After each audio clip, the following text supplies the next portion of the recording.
Happy Tuesday to you, Central Georgia. Thanks for tuning in here for a look at your extended forecast.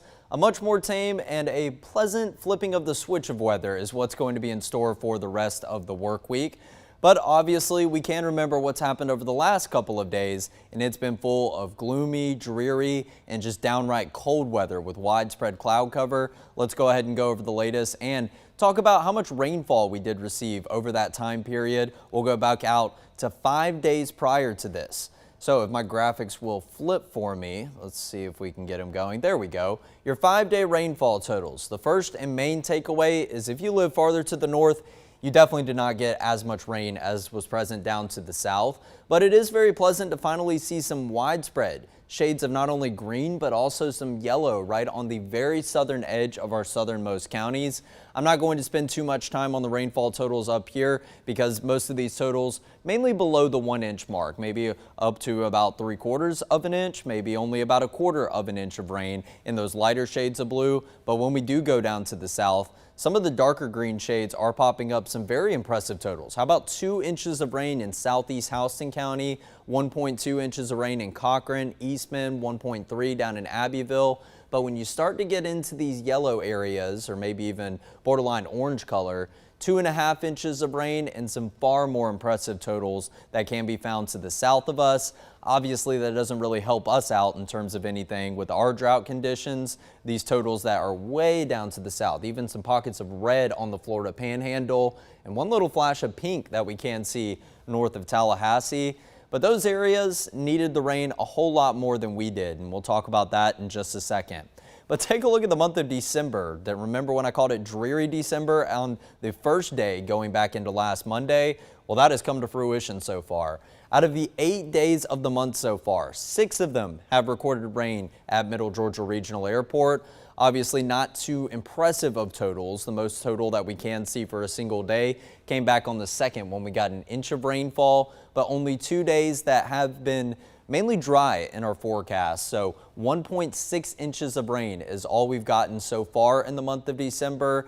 And I say that like it's a pessimistic thing, but obviously when you compare it to average, we're on our way, and it looks like we may start to approach average by the time we get into the end of the month. However, we are going to be entering a dry stretch, so I think we're going to have many days that we don't record rainfall over the course of the next week, and that's going to bump our category back down into the near normal range, maybe even getting into the dry box. But right now we are still hovering in the a bit wet category for where we should be at this point of the month so far.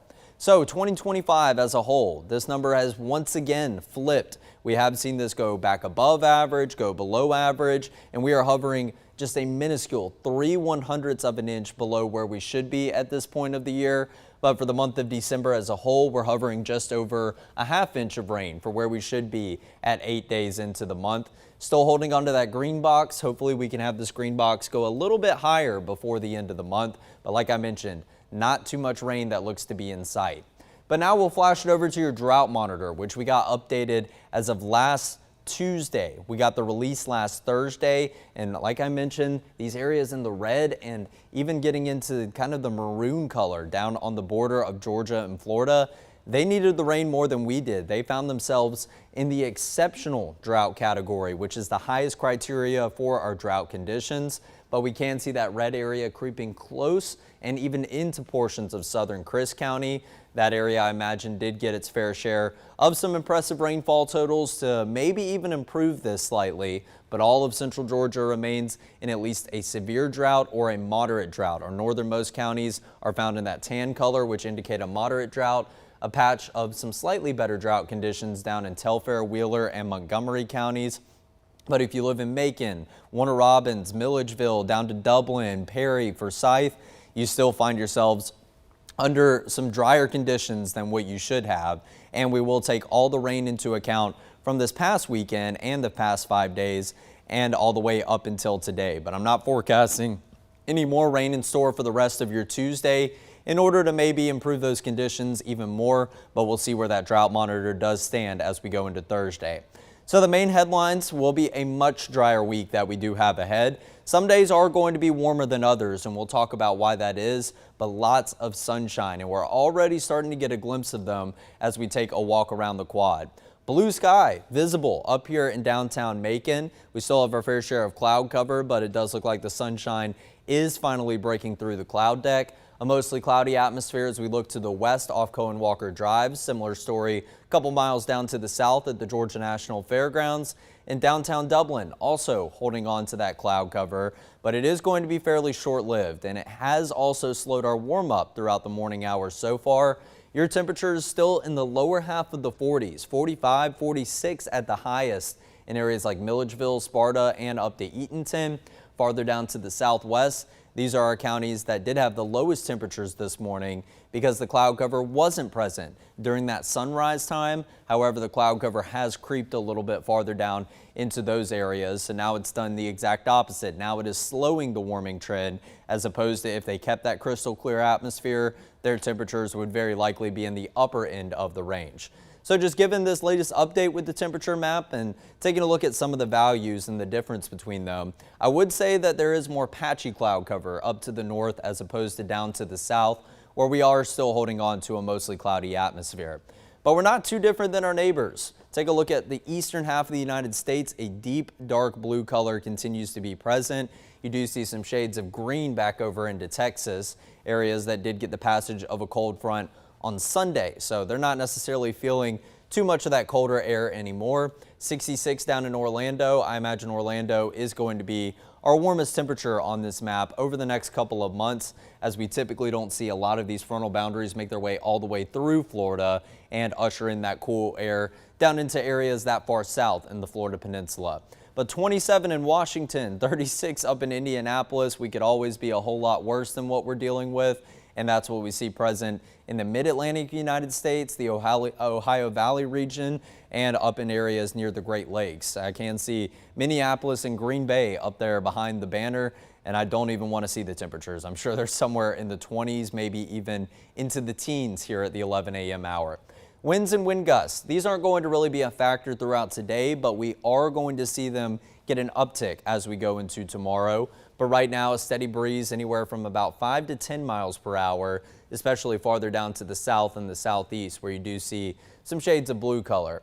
So your feels like temperatures, if you have a 5 mile per hour breeze, yes, that's the threshold that you need in order to make these feels like temperatures a little bit cooler than what the actual numbers read like. We still have a good mix of upper 30s and some low 40s, even if your actual temperatures are in the mid 40s. This is just showing you that it still is a very cold environment. So the layering that you had on as you made your way out the door, you're very likely going to need to keep it present and keep it handy as we go into this afternoon. Let's take a look at your numbers. 52 degrees for a high temperature yesterday.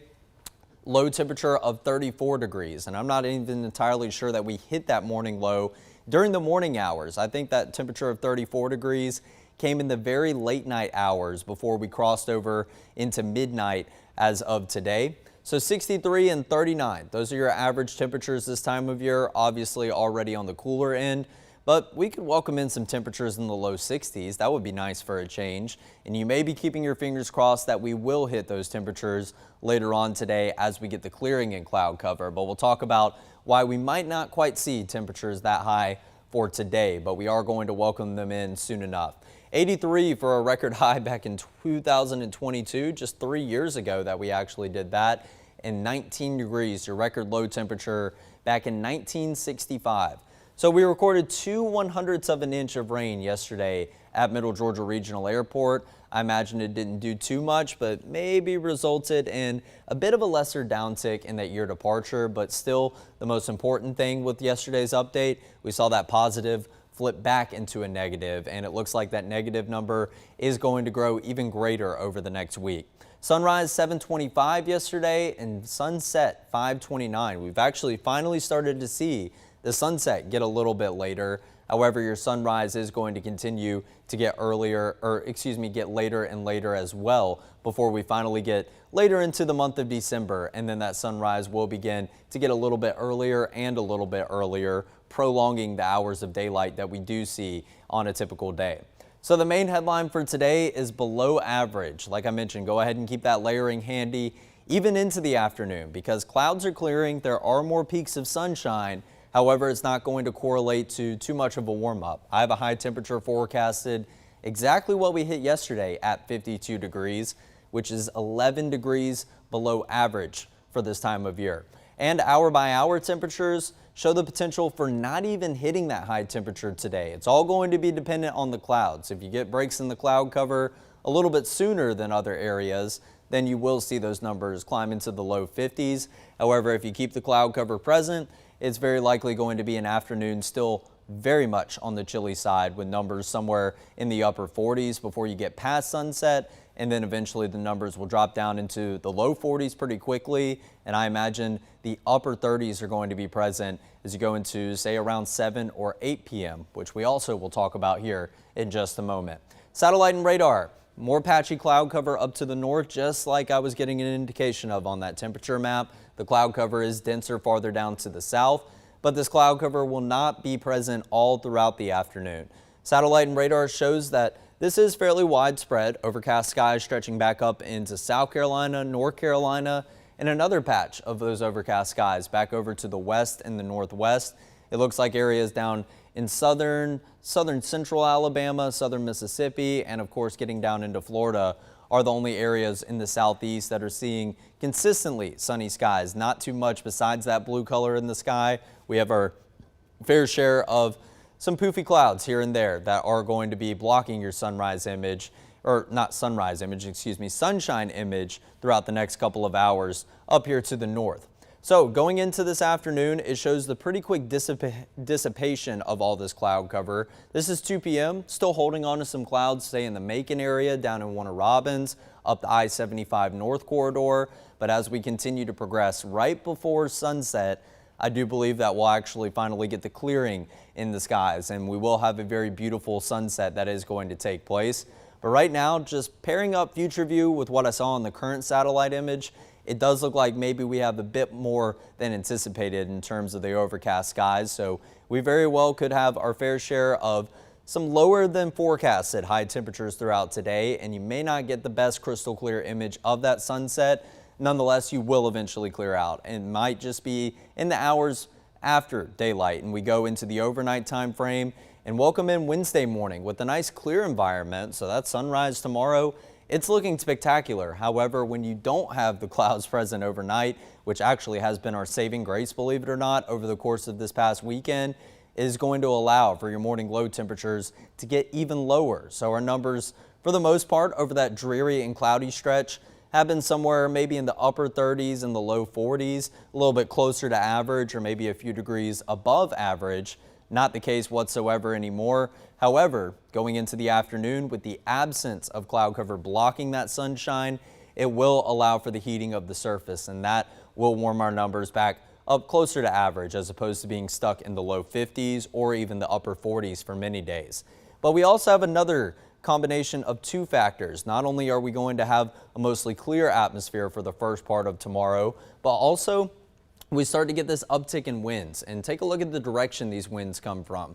Kind of out of the west and the southwest, but there is a bit of a southerly component to these winds. So this is going to push some warmer air into our forecast as we go into tomorrow, right ahead of an approaching frontal boundary. And that's what all this cloud cover up to the north and northwest of us is.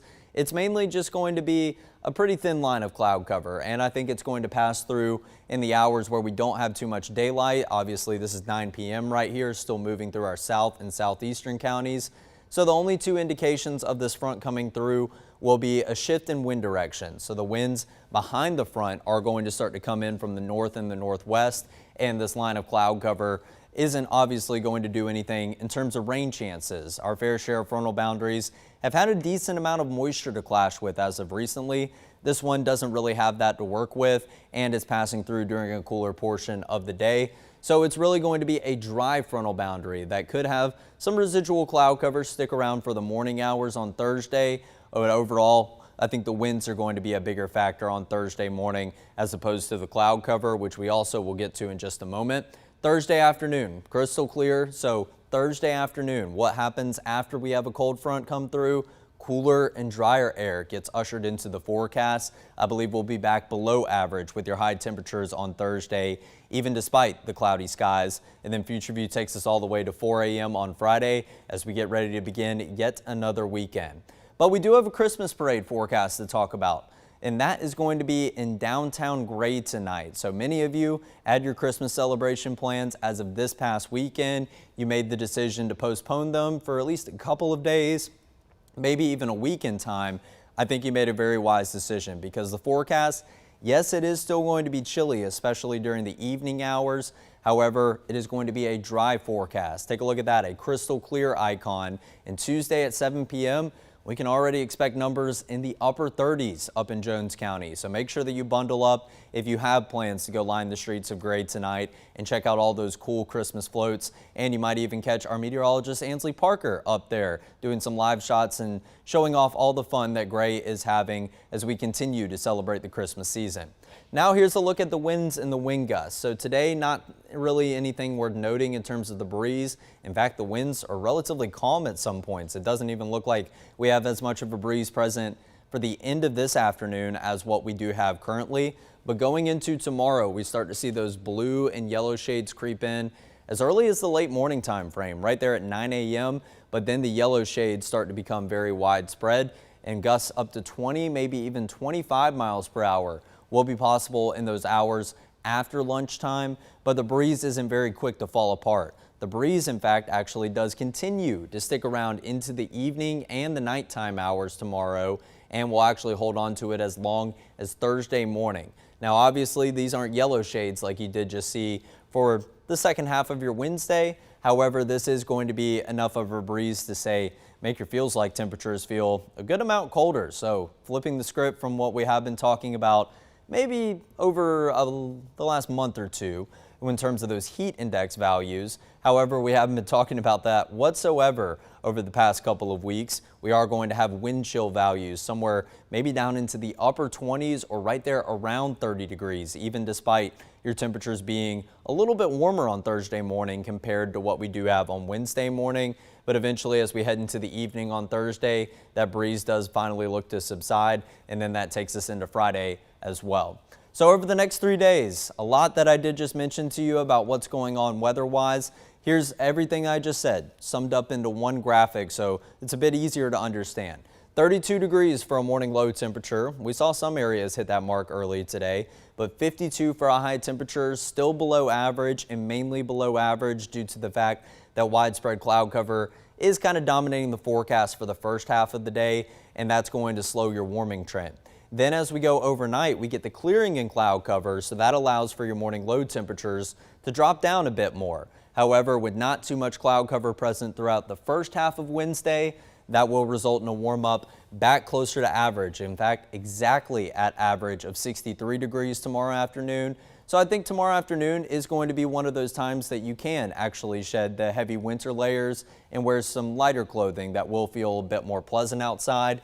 But that paired up with a steady breeze out of the south and the southwest, that's also what's ushering in just a bit of a warmer air mass into our picture before that frontal boundary passes sometime tomorrow evening into the nighttime hours, but not necessarily correlating to lower temperatures on Thursday morning. In fact, we see a bit of a warm up in between Wednesday and into Thursday morning. But remember what I just showed you. The breeze will stick around, so 35 is very likely to feel like the upper 20s or near 30 degrees. I think you should definitely plan on some very cold mornings for both Wednesday and Thursday. And then Thursday afternoon, maybe a bit better than what we have today, but still below average, somewhere in the 50s, something that you'll still want to keep some layering handy for throughout the second half of the day. But now let's go all the way into Friday. So Friday, kickstarting a new weekend. It still looks like a mostly dry atmosphere. If you moved and postponed your Christmas celebrations into this Friday, it's looking like the forecast is going to be good to go. But along with that, you may see some of these light green dots or blue dots creep over into central Georgia. That's not going to be anything in the way of a significant rain chance.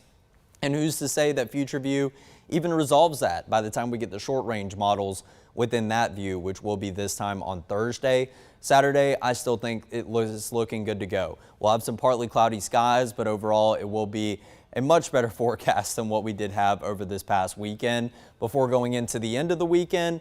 And then it looks like, okay, another frontal boundary, another widespread rainmaker is on its way, sending pretty impressive rainfall totals to, say, Tennessee, up in northern Alabama, maybe portions of northern Georgia. but this is just what one model run is saying. The European model is the only one picking up on widespread rain ahead of this next approaching frontal boundary. The GFS is not buying stock into it whatsoever, and given this next pause point, I may be more inclined to believe what the GFS model says, because the European has those rain chances falling apart throughout the day on Sunday, and it does look like maybe a very slim chance of a spotty shower here in central Georgia, but it doesn't look like much rain is in order here. This is going to be another one of those dry frontal boundaries, so it'll send us some passing cloud cover, maybe some breezy conditions for the end of the weekend, but it will set up another cold stretch of weather for the beginning of next week. Just how cold? That's a bit of a question mark right now. We have seen some models and some people posting some stuff that do say it could be some of the coldest temperatures we've seen all throughout the colder portion of this year. I wouldn't even say winter, because we haven't even started the official season of winter. We've actually been in this late fall time frame, but the lowest temperatures we've seen somewhere in the mid-20s, and that happened about 2 weeks before Thanksgiving, going all the way back to Veterans Day.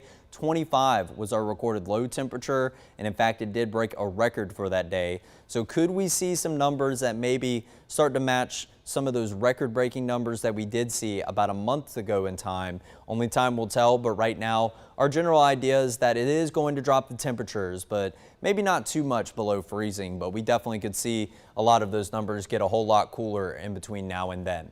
So let's talk about your afternoon highs, specifically in that extended period as we go into the beginning of the weekend. I already talked about Tuesday and Thursday both being below average days, but Wednesday is going to be a bit of an outlier in the fact that it is back closer to average.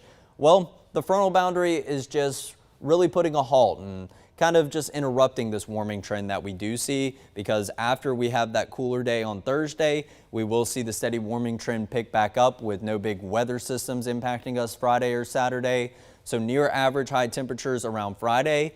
And how about some upper 60s as we go into Saturday? I'm not a big fan of the warmer weather this time of year. I do enjoy the cool, but after what the last stretch of the last couple of days has given us weather-wise, I think we could use some sunshine and maybe at least a brief moment of seeing some above average temperatures.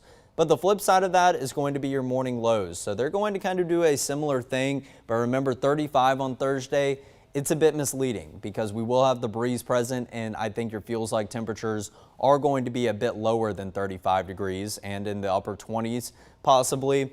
But we go into Friday morning, maybe a little bit cooler for your actual temperatures, maybe not necessarily feeling as cool as Thursday morning, but then we finally start to see the lows get on board with that morning trend and finally get back below or above average, as we go into Saturday morning. And I think the same thing is in store as we go into Sunday morning with that morning low temperature of 44 degrees. So let's talk about the first half of the 7-day forecast first and foremost. We already covered Tuesday through Thursday, but still not really seeing any change besides the steady warming trend as we go into the beginning of the weekend. So I think it's going to be a story of some colder mornings for the next couple of days than what you have been feeling recently, which I'm sure is not welcome news, but make sure that you are making plans to bundle up, start the car, or turn on the heat a little bit before you do head out and about on that morning commute. But the afternoons will feel a lot better than what we did at present this past weekend, because we finally do get some sunshine. There's a whole lot of sunshine over the next 5 days on your 7-day forecast. And in fact, there continues to be as we head into the end of the weekend. But it does look like the warming trend gets put to a halt as that second front comes in sometime later on Sunday, maybe a little bit earlier into the afternoon. But all in all, 64 degrees for a high temperature. Not too bad of a story. I have a 10% chance of rain on Sunday right now just to cover the bases, but we very likely could even take that off. Even at that 10% chance of rain, that's nothing worth canceling any of your end of the weekend plans for as we transition into the last full work week before we get into the Christmas holiday. I know that's going to be something you're excited for, and it does look like a pretty decent cool down is in store as we head into Monday. Morning low temperatures of 32 degrees and afternoon highs in the low 50s. So it looks like we kind of get back to more so the forecast that we have present for this Tuesday at the beginning of next week. But like I mentioned, this is still pretty far out in advance. Some models can be calling for some temperatures even lower than this, but the general idea is most of the models that we look at on a daily basis and that we do trust only have 32 as the lowest number. So I went with the lower end of the range even for Monday morning. we could very likely see that number drop over the next couple of days. But if you have things like some plants that are still vulnerable to those really cold temperatures that once you get below freezing, it can result in some damage to those plants, I would just go ahead and make plans to bring them in towards the end of the weekend before that cold spell happens. But right now, we're not expecting any drastic impacts with some of the cold weather in store for Monday morning, and Monday afternoon is also going to be a bit of a cooler day as well. So I did mention it just a second ago, but the first day of winter, in fact, is still a little less than 2 weeks away. So 12 days away until we kick off the beginning of winter, and that's going to be on December 21st. Then, of course, you get into a whole stretch of about 10 days where you have a whole lot of events happening. Christmas Eve and Christmas Day, getting into that territory of nearly 2 weeks away. So I believe Christmas Eve is going to be on a Wednesday, Christmas Day will be on a Thursday, and then the same thing for New Year's. New Year's Eve going to be in 22 days. So 3 weeks and 1 day away until we are getting into the last day of 2025. Of course, once we get rid of the first day of winter box, then it will pop up New Year's Day on this graphic, which is just going to be 23 days away from right now. So a lot to look forward to, and still a whole lot of weather to figure out before we do get to these days. But over the course of the next week, I think the main themes are going to be more sunshine, some more pleasant feeling afternoons. However, we are going to feel those brisk and frigid temperatures as we walk out the door for most mornings. Make sure that you're continuing to keep the layering handy, because you're very likely not going to need a lot of those layers and a lot of those thicker layers as you go into the afternoon. I think you might even be able to get away with a long sleeve t-shirt, which is exactly my choice of attire today. So obviously plan accordingly, but the good news is a lot of those postponements with the Christmas celebrations, the Christmas parades, if you moved them into this weekend, number one, thank you, because it gives you something else to look forward to as we go into this exciting portion of the year. But also number two, it is looking like you made the right decision, because the weather this weekend not going to be a factor besides maybe some of the chilly temperatures for those parades and celebrations. So pour yourself some hot cocoa, make sure that you have the bundles on, maybe that new beanie you got for Black Friday, or open up one of those Christmas gifts just a tad bit early, and look forward to a much more pleasant stretch of weather that we do have ahead. And again, we'll continue to keep an eye out for next Monday about how big that cool down is going to be, because obviously that's the next big thing really worth talking about. And when we have a quiet stretch of weather like this, we do like to look a little bit ahead of the 7-day forecast just to get a general idea and throw things on your radar, which could be in the near future. But that's going to do it for your extended forecast here for this Tuesday. We'll be back here at 11 a.m. tomorrow for another look at what's ahead.